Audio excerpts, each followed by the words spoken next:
Yosa, kembali lagi di Kako Anime dan ya ini dia manga One Piece chapter 1077 yang sangat wow. Dimana dimulai dari judulnya yang judulnya adalah seharusnya menyadari itu lebih cepat. Dan chapter ini juga dilengkapi suatu cover story Germa Double Six yang terlihat Jaji dan Caesar sadar kalau Vegapunk adalah faktor yang menghalangi ambisi mereka.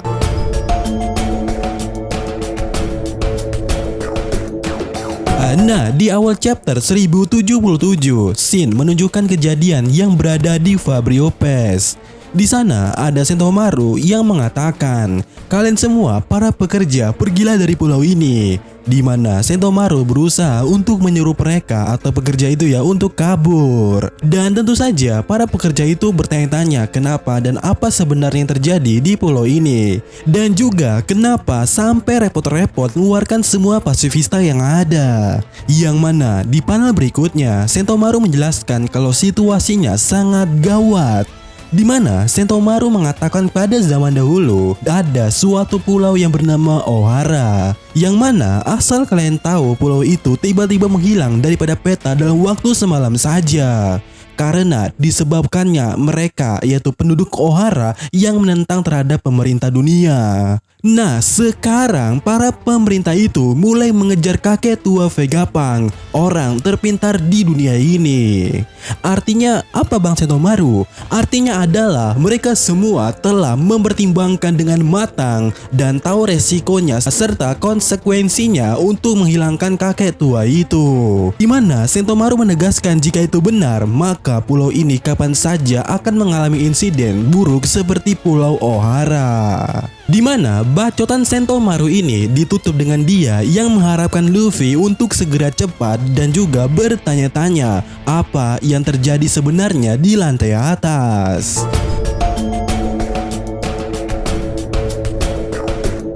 Kemudian Shin berpindah ke room control di lantai 4 bangunan A, di mana di sana ada Luffy dan Lucy yang sedang menyerang si Bear dengan teknik Kong organnya dan juga si gun dari Lucy. Sementara itu, di sisi lainnya, Zoro menggunakan Liai Shin Son Son dan Kaku yang menggunakan Rankyakyu juga menerjang Seahawk di sana.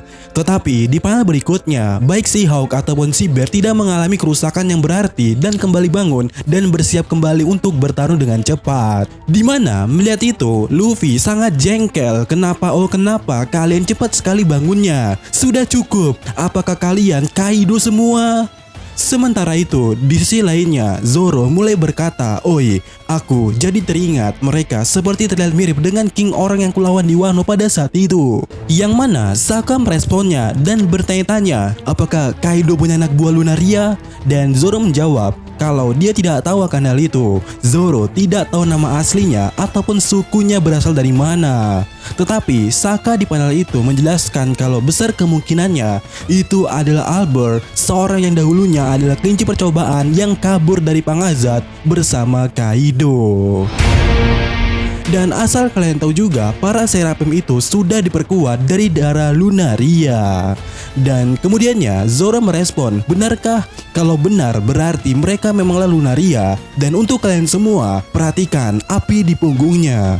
Kita hanya bisa menyerang ketika apinya telah padam. Tetapi jika apinya masih menyala, dia tidak akan terkalahkan. Dan di sini ya, Zoro meminta maaf telah membuat kalian menunggu dan membuat kalian membuang energi secara cuma-cuma.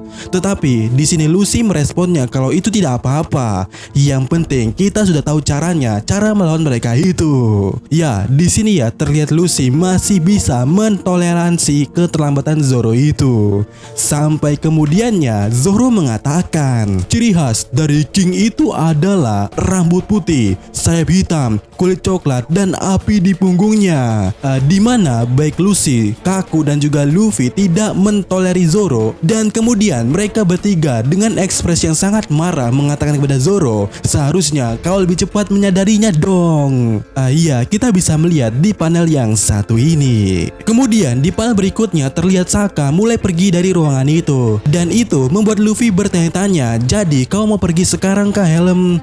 Dimana kemudiannya Sokka menjawab kalau dirinya tahu kemungkinan tempat di mana Stella berada. Namun tindakannya itu disadari She-Hulk dan berusaha untuk menyerang Saka yang telah menuju keluar pintu. Tetapi dengan cepatnya Zoro berhasil membackupnya dan menahannya dengan teknik dua pedangnya itu.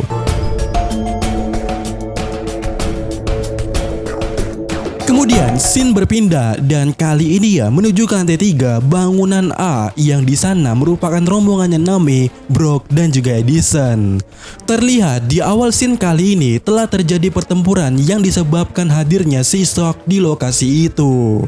Dan kita bisa melihat Edison yang sekarat sementara Brock yang terjungkil serta palanya yang telah copot di sana adalah korban dari keganasan She-Hulk. Dimana melihat itu Nami merasa tidak terima dan mencoba menyerang bersama Zeus. Tetapi Nami sangat ragu karena Nami tidak mau menyakiti anak kecil. Namun di sini ya Nami berusaha meyakinkan dirinya sambil menutup matanya kalau dia bukanlah anak kecil. Dan tindakan Nami itu didukung oleh Zeus yang mengatakan itu benar Nami, tutup matamu saja dan dorong aku saja. Dan kemudian di panel berikutnya Nami mengeluarkan teknik Rete-nya dan duar itu menyambar She-Hulk sampai gosong dan nyongsek ke tanah. Tetapi bukannya berbaring dan tak berdaya di sana, She-Hulk justru menyelam dengan kemampuan buah iblisnya. Di mana melihat itu ya, Brook bangkit dari jungkir baliknya dan mengatakan kepada Nami kalau dia atau She-Hulk itu telah menyelam dan awas dia akan menyerangmu tepat di bawahmu. Dan blup, She-Hulk keluar tepat di belakang Nami dan bersiap untuk menyerang Nami di sana. Tetapi dari kejauhan terdengar suara. Sesuai dengan pasal 1 pada konstitusi Sanjilen, menyakiti Nami hukumannya adalah mati. Kemudian pasal 9 pada konstitusi Sanjilen pula, barang siapa yang membuat Nami berteriak, hukumannya adalah Cocker Strike. Di mana di panel itu ya kita melihat Sanji muncul dengan tendangannya yang tepat ke arah bagian perut She-Hulk itu. Dan kemudiannya terjadi ledakan di sana. Di mana di saat yang sama Sanji berbalik arah ke Nami dan menanyakan kondisinya. Dan kemudian pula mengamuk kepada She-Hulk itu di mana Sanji mengatakan, bukankah sudah kuperingati sebelumnya, bocah kurang ajar? Dan dengan tatapan sadisnya Sanji berkata, aku tidak peduli kau bocah kurang ajar ataupun Jinbe, kau harus mati, bocah Jinbe.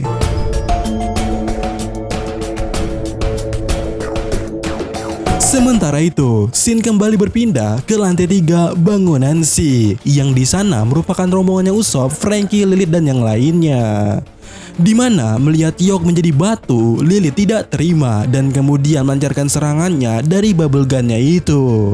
Di mana senjata itu mengeluarkan gelembung yang ketika mengenai Sea Snake, Sea Snake pun tersungkur ke tanah lemas seketika. Wow, senjata apa itu Mbak Lilith? Dan di sini ya Lilith menjelaskan kalau bubble gunnya mengandung khasiat ekstrak dari energi laut dan Sea Snake yang menggunakan darah hijau itu adalah kelemahannya. Dimana melihat itu ya Usopp sangat sumringah, itu sangat keren kau tahu. Sementara itu Franky mulai mencoba menangkap Sea Snake, tetapi di saat kemudiannya Sea Snake justru bangkit dan kemudian menendang Franky tepat di wajahnya. Dimana mereka menyatakan kalau efeknya sudah hilang.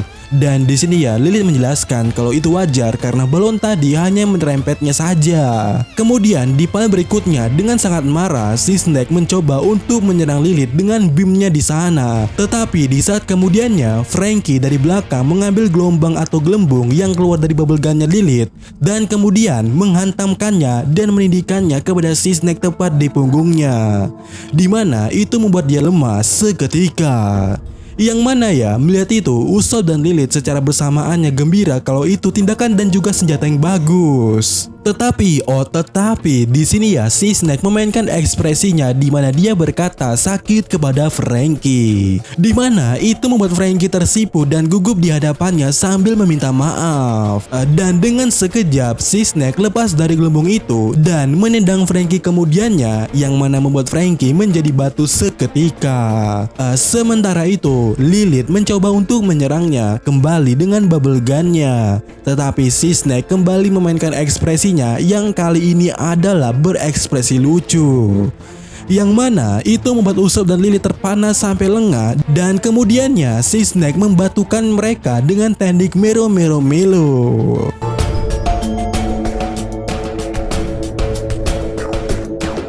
Kemudian scene kembali berpindah dan kali ini berada di bawah tanah lab bekas buah iblis, di mana terlihat seseorang menuruni sejumlah anak tangga dan ternyata itu adalah Sokka.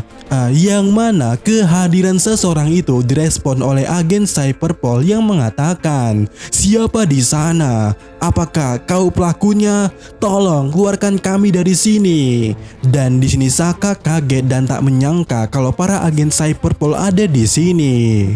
Kemudian Stella atau Vegapunk yang asli menyadari kalau itu Sokka dan memanggilnya. Sontak Sokka merespon dan berlari ke arahnya dan mencoba untuk membebaskannya. Tetapi di saat kemudiannya Vegapunk bertanya kepada Sokka, "Apakah kau datang bersama seseorang?" Dan itu yang membuat Sokka bertanya-tanya, "Hah?" Tetapi di panel berikutnya suatu pistol ditodongkan oleh seseorang dan duar.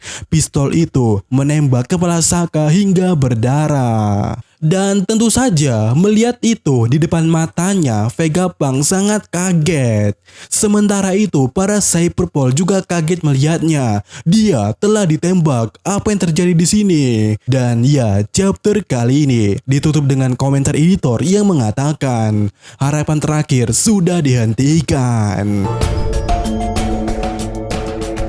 Dan ya, itulah chapter kali ini, dan untuk minggu depan tidak libur.